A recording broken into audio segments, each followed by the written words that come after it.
This is not a lane following or fully autonomous lane centering system, so I'm going to take a knockoff on that because I do like a lane following system, and at $60,000 you think it would be expected.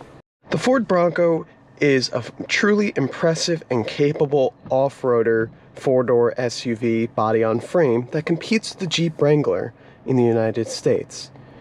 But cresting over $60,000 in this capable Outer Banks trim with the Sasquatch package, a must for off-roading, there are a lot of people that drive their Broncos as their only car, their one-car solution daily driver. And they might want to know, what is the driver assistance like in this car for their daily commute or long road trips? So we're going to talk about that in this video. This is Dave from POV Drives. So, starting with the capabilities, let's go into our driver assistance menu, which is very easy to find, and you get a load of options.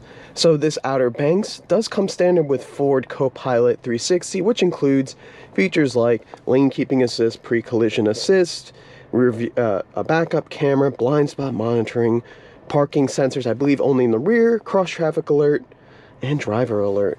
The Luxe package, which includes this leather and the heated seats and some other interior upgrades and amenities, includes adaptive cruise control, as well as those front parking sensors. So for an off-roader, this is pretty well equipped. Take that as you want, because when you damage things on the trail, you might damage some of those sensors. So let's take a look at the options. So I've set our cruise control to adaptive. It'll keep distance and speed in cars as they go in front of us, or as to maintain distance behind them on the highway. Lane keeping assist, I have this set to the highest alert sensitivity, as well as the alert plus aid, where it'll make you steer back in the lane.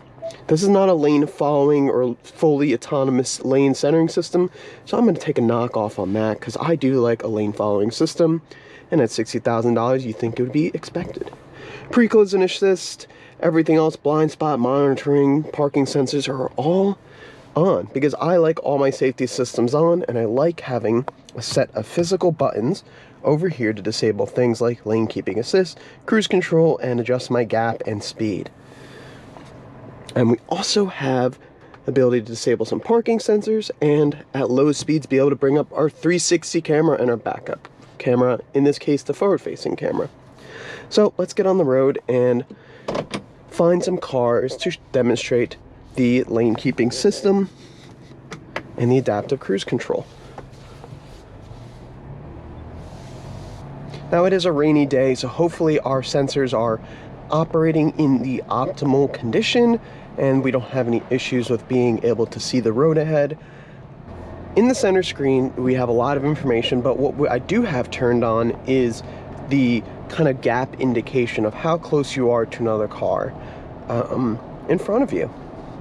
That is something you can turn off, and I believe that gray square will shrink in size and turn red as you get a little too close for comfort to other cars.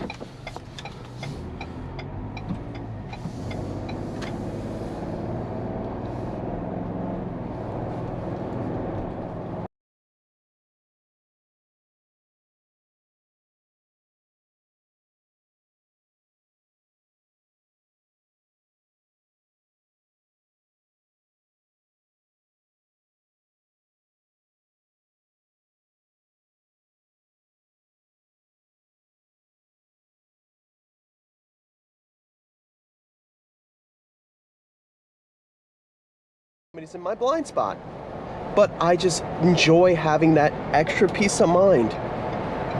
I transport valuable people and family. I don't want to take that risk, and blind spot monitoring, as you just saw right there, works excellent. It'll let me know that this red car is in my blind spot. Anyways, we're on the highway. You see we have our forward collision distance just turned from orange to gray. So now I'm going to turn on adaptive cruise control, lane keeping, hit OK, and set our speed to, let's say, 65. You can hold this and it'll adjust your speed 5, or you can go up and down 1 with a single press. And then we can adjust our gap to 4, 3, 2, and 1. And the car responds pretty well. Every time I close the gap, I felt the engine spin up, the torque be delivered at a very linear and predictable rate. Now, lane centering, as you just saw right there, I was approaching this line and it vibrated the wheel and told me to get over. But it does not fully center me in the lane.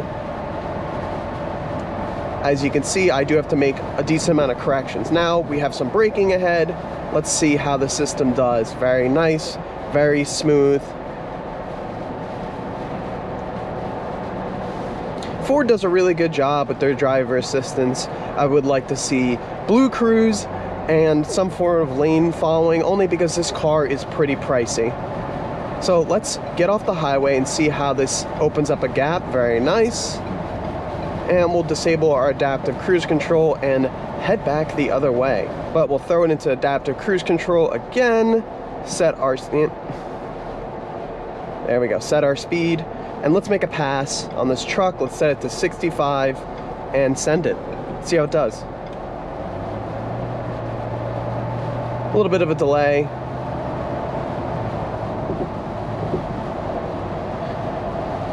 I think it takes a little bit to anticipate that there is a gap.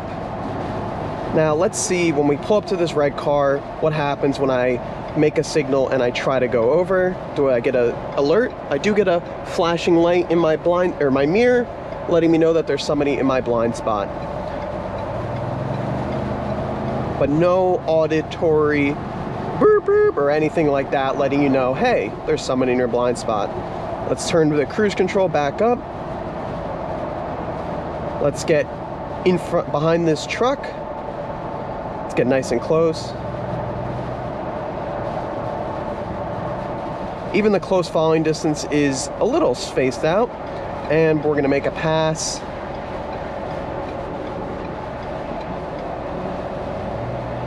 Yeah, definitely a delay in making a pass with plenty of open space in front of me.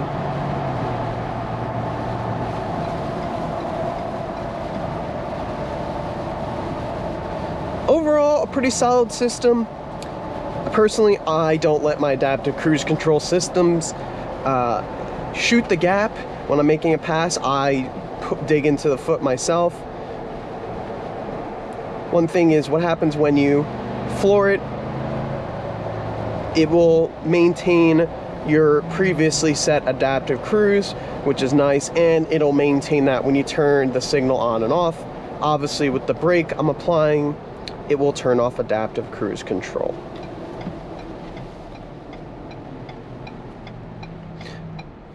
So, with that being said, hope everyone enjoyed the video. Hope everyone learned a little bit about driver assistance on the Ford Bronco. This is a 2023 Ford Bronco Outer Banks with the Sasquatch package and a soft top. Hope everyone enjoyed. It's been Dave with POV Drives, and I'll see you on the next one.